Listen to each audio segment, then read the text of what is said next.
quelques minutes, nous allons voir tout ce qui se passe actuellement au Real Madrid. Les gars, vous savez quoi faire. Like, partage, abonnement pour ceux qui ne le sont pas encore. Let's go. Déjà, il y a eu plusieurs rumeurs sur Vinicius à Arsenal. Félix Diaz nous a confirmé. Il n'y a eu aucune communication officielle entre Arsenal et le Real Madrid pour Vinicius. Il nous a également confirmé que Vinicius va rencontrer José Mourinho, puis il va s'entretenir avec le conseil d'administration pour clarifier sa situation contractuelle.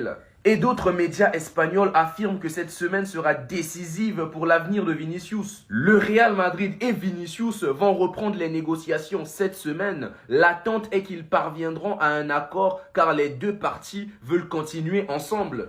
On a le journaliste Alberto Pereiro qui a affirmé, les gars, je vais le dire très clairement, Rodri et Yann Diomandé rejoindront tous les deux le Real Madrid cet été.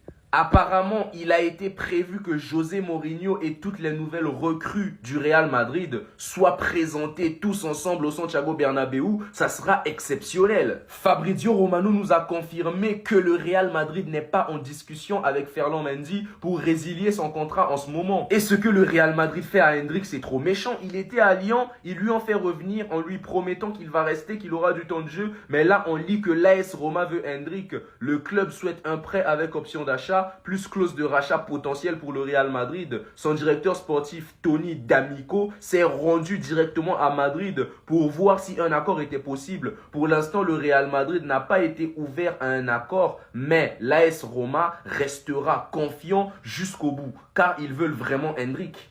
Si le Real Madrid lâche, ça sera un coup dur pour Hendrik.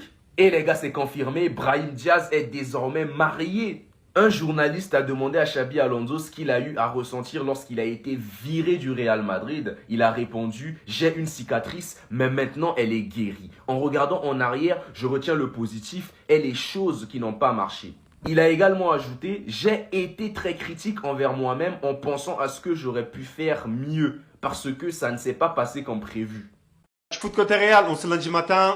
C'est parti. On commence tout d'abord, mes Madeleine, avec reprise d'entraînement prévue pour aujourd'hui. Et dans tout ça, Mourinho, il n'est pas content. Pourquoi? Tout simplement, il voulait avoir minimum 3 semaines avec tous les joueurs, chose qui sera impossible. Pourquoi? Tout simplement, le premier match, c'est le 22 août. Mais dans tout ça, aujourd'hui, on aura la présence de, par exemple, Konaté, Bernardo Silva et bien évidemment, le retour de Vinicius tant attendu. Est-ce qu'il va prolonger ou pas? On verra. Mais tout indique qu'il y aura une discussion avec José Mourinho. Je sais que dans tout ça, il y a beaucoup de gens qui posent la question, mais pourquoi on n'a toujours pas présenté nos joueurs, même José Mourinho? Mais Madeleine, pas d'inquiétude, une cérémonie est prévue pour présenter tout le monde ensemble. Dans tout ça, il y a quelqu'un qu'on attend aussi, bien évidemment, Yann Diomandé. L'affaire, pourquoi ça n'avance pas? En fait, Real, eux, ils sont d'accord. Yann Diomandé est d'accord. L'agent de Yann Diomandé est d'accord. Leipzig est d'accord. Mais le problème, c'est qu'il y a un litige avec Max Gradel. Et c'est pour ça que ça n'avance pas, mes Madeleine. Tout indique que Kylian Mbappé sera notre numéro 9 l'année prochaine. Même si Vinicius part, on va pas le décaler à gauche, par exemple. Il y en a beaucoup, ils demandent à gauche, à droite. Non, c'est lui le numéro 9.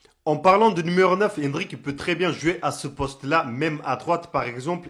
On a Rome qui est très intéressé. On verra s'il va partir en prêt ou pas. On avait entendu que Real voulait mettre fin au contrat de Ferland Mendy. Apparemment, c'est faux, mais Madeleine. Mais bon, comme on dit dans la vie, il n'y a jamais de feu mais sans feu. En tout cas, il y a eu beaucoup de feu. C'était le cas de Alonso. Il a dit, j'ai gardé une cicatrice. Ça veut dire que les gens là, ils l'ont traumatisé. C'est pas normal tout ça, mais Madeleine. Mais bon, dans tout ça, on termine avec une bonne nouvelle. Brahim Diaz qui est marié, mais Madeleine. Félicitations. Donc voici mes madridistas, quelques infos côté Real, on se lundi matin.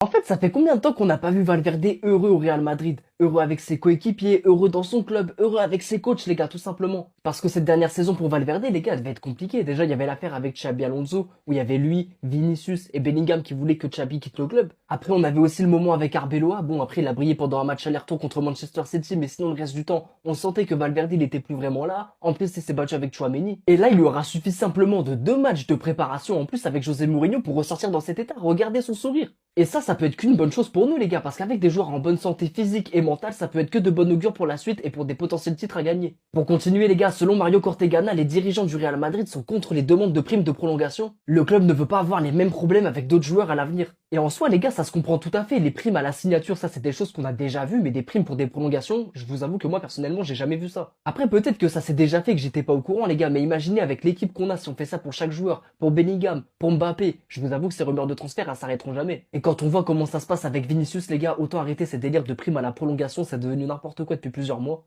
En tout cas, vous les gars, n'hésitez pas à me dire ce que vous pensez de tout ça en commentaire, et comme d'hab, n'oubliez pas de vous abonner pour m'envoyer de la force.